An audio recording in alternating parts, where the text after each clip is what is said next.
Merry Christmas, guys! Woo! So it's finally Christmas, and actually it's Christmas Eve, and so today I'm going to be showing you guys exactly what we're having for tomorrow's Christmas dinner. So basically I'm going to prep everything and I'm going to bring you guys along with me to see what we're having.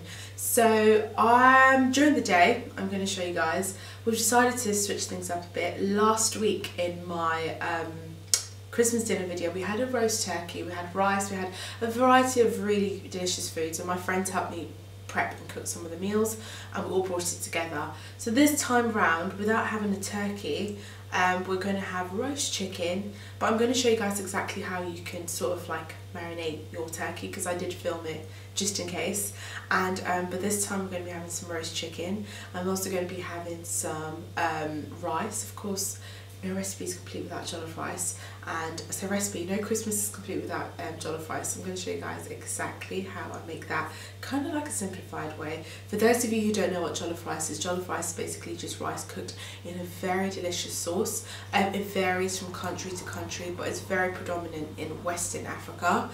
Being Nigerian and Ghanaian, I do kind of try to marry the two ways in which they make it. There's not much difference aside from the type of rice that it's used, maybe a little tweaks here and there, but yeah, I'm going to show you guys basically my version to that. I also have a recipe on this channel. I'm going to leave a link in the description bar for you guys to check out if you haven't seen it yet. So yeah, certainly have a look. Aside from that, what else we have? We're going to have some oxtail, going to have some plantain, making ribs, lamb chops.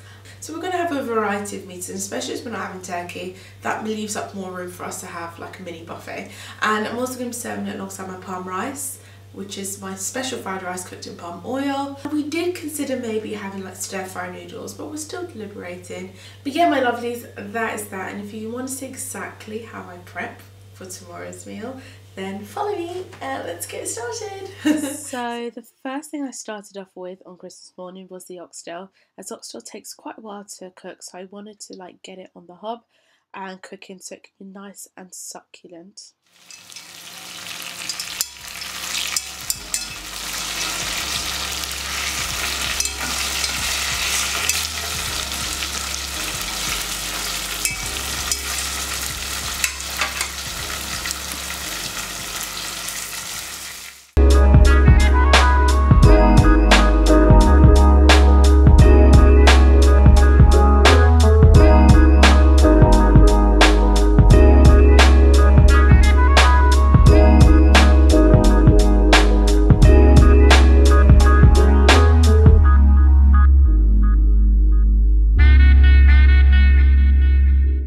I'm just going to cover it and leave it to cook for about 2.5 hours. So guys, this is what I seasoned my oxtail, or this is what it looked like when it was seasoned. I seasoned it up for up to about 8 hours or so. I used 1 onion, 2 scallions, 1 scotch bonnet. I also used the everyday seasoned by Dunn's Rivers. I also went in with a bit of curry powder and a bit of brown sugar, not too much, salt, black pepper, pinch of white pepper, and yeah, my loves, that is it. I'll leave all the ingredients in the description bar below, so check it out. But I love this because it tastes so good, and of course guys, I also added in 2 Maggie Knorr cubes. Like the oxtail, I just seasoned my pork ribs with some onions, some scotch bonnet, a bit of garlic, about 1 clove, the Dunn's everyday seasoning, and a bit of Maggie, a bit of brown sugar. And yeah, that's it guys, and it's ready to go into the oven to cook for about 2.5 hours. I'm then going to take it out and I'm going to glaze it with my sweet and sticky sauce, which I'll show you guys in a bit. Right before I was just prepping my turkey, I purchased my turkey from Iceland, which was £15, and that's a lot cheaper than what turkey usually is. I then dry brined it with about 2 tablespoons of salt. This gives the skin This gives a very crispy and flavoursome skin, and also allows the turkey to be moist. I then rubbed that in. I recommend using gloves if you have any, and then covered it with some foil and refrigerated it overnight or up to 8 hours, and in the morning I then seasoned it with my choice of seasoning. Over here I have the other meats that I'll be using. I have here some pork, some lamb chops, and also the oxtail. I washed them in lemon and salt water. So over here I have my special seasonings: black pepper, white pepper, chili powder, and garlic powder. Now this is going to go into majority of the meats that we're cooking today. I also have there some white sugar and some salt, and here some onions and a few cloves of garlic, and over in the corner on the left I have there my fresh thyme. I'm then roughly chopping the onions, and this is going to go into the oxtail along with the pork ribs. I also chopped up some garlic that was going to be used in all of them, all the meats. See, I am just getting busy. Then I'm going to get the butter. So far to this mix, I've added crushed garlic, some cardamom, some thyme, some sugar, white pepper, a bit of black pepper, and I'm going to add a tiny bit of chilli, but not too much because I don't want it to be too overpowering.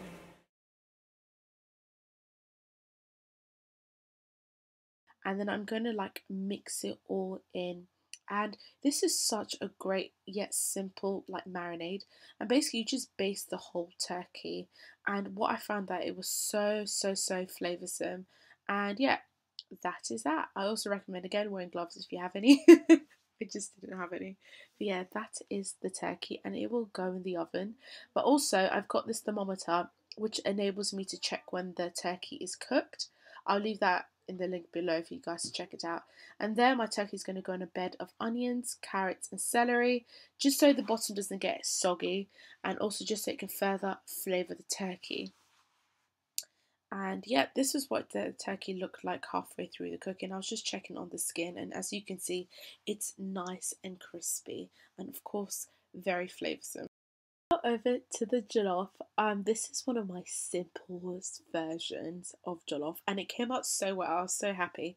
So basically I just blend 1 large onion, or you can use 2 small onions, 1 red bell pepper, 2 scotch bonnets, I like mine with heat, and 2 tins of plum tomatoes. I then add about a few tablespoons of vegetable oil. I like vegetable oil because it actually fries the stew, along with a few bay leaves and about a heaped teaspoon of curry powder. I then stir that in and work that in, and this gets to flavour the oil before we add the tomato sauce, which it is. Well, here it is. So in that goes, and instantly it just starts bubbling away. I then like to add a bit of extra water to get all of that out of the blender, and then I just stir and get all of that incorporated in together. But then I like to add 2 Knorr Maggie cubes. I absolutely love Knorr Maggie. It just adds a really nice flavour to the sauce. You can also add in some salt.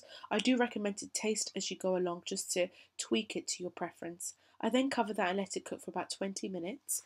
And then I'm going to show you guys what I do with the rice. But before that, I had a few like canapes or finger foods baking in the oven, like sausage rolls, mini pizzas, and I just placed that on the table for everyone to snack on. They were quite hot, so as you can see, my hands are like literally burning. But yeah, you can get these from M&S or Iceland. They taste really good, and they're just there to fill you up in between meals. So this is the rice. I'm using basmati rice for this recipe. Usually I use easy cook rice or Cella rice, which is my favourite. But I just washed the rice and soaked it for about 20 to 30 minutes. And now I'm going to parboil it. So to parboil, it's usually about for 7 minutes, half the time that is recommended to cook the rice. We just want to get it semi-cooked. And then I add the parboil to the cooked stew, which has been after 20 minutes or so. Most recipes would call for you to add the uncooked rice straight into the sauce, but this is kind of like my cheat / easy way of doing it, but you must be careful as it can get soggy quite easily. I like to add a bit of water just so the steam can cook the rice further. So do take your time with this, and yeah, just check on it. I'm going to then cover it and leave it to cook for a further 25 to 30 minutes. And now I'm going to move over to my plantain. I love plantain, and I'm using the sweet plantains, which as you can see are quite easy to work with. I just decided to chop them up and then just fry them to go alongside the rice and the other foods that we're eating on the day.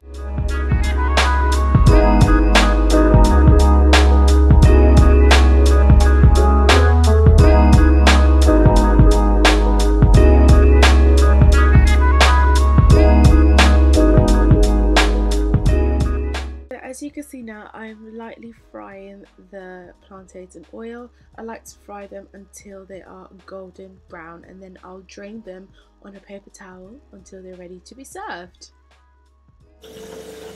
So guys, we are going to make a wet marinade for the ribs. This is inspired by one of my best friends, Bernice. She does this, but hers tastes really good. So I decided I'm going to do something similar. So I'm taking about 4 tablespoons of ketchup, as you can see.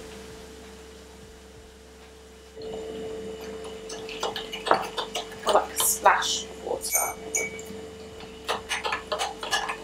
I'm going to add in a splash of spiced rum. I got given this as a gift at my old workplace.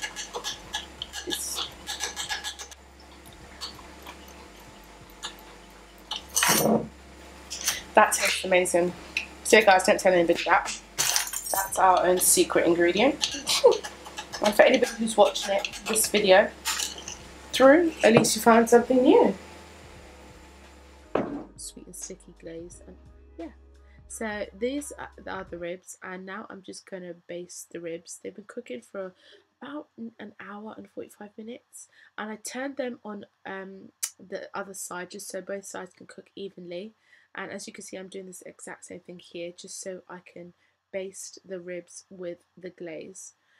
If you do want a cheap method, the best thing you could do is just before the ribs go in the oven, you can make this glaze and pour it all over the ribs and just bake it like that for about an hour and a half to 2 hours. And what you get is really sticky ribs, but I like to do this method.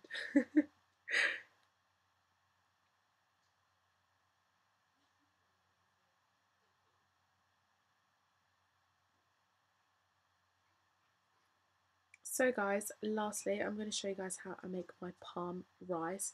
This is basically a special fried rice cooked in palm oil. It's really good.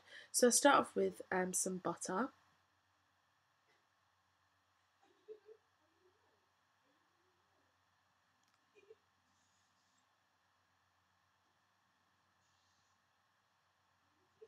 I don't like to go into top orange and yellow.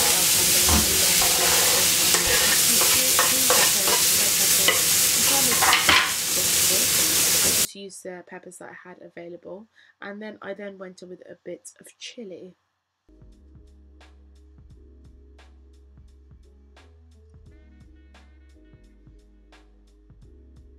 I'm then going to quickly stir fry the onions and saute it for a few minutes, and then I sprinkle some salt, about a large pinch of salt.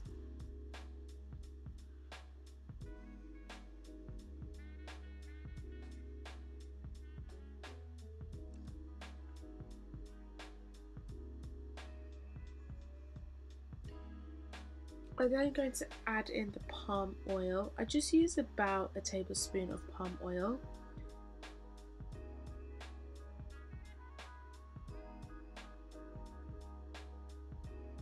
And then I just give that a good stir.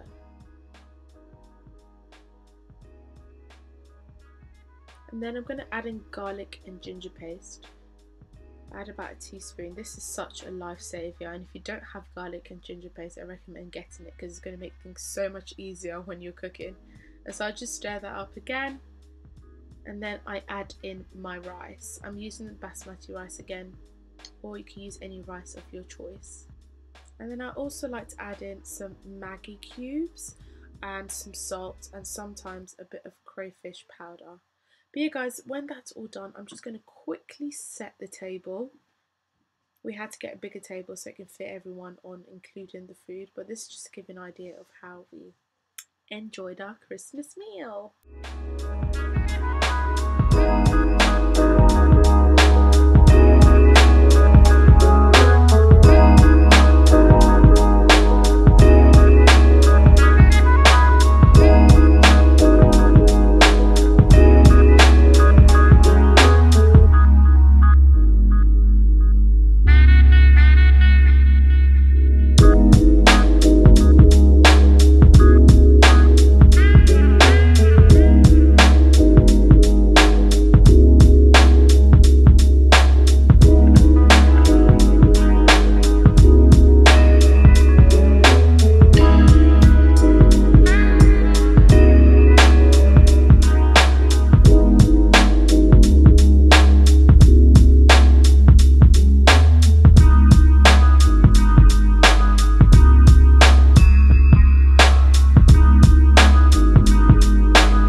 hopefully you like this video, and I'd love to wish you all a very Merry Christmas and hope you have a great time, especially with your friends and your families, and I'll see you all in my next video. Bye.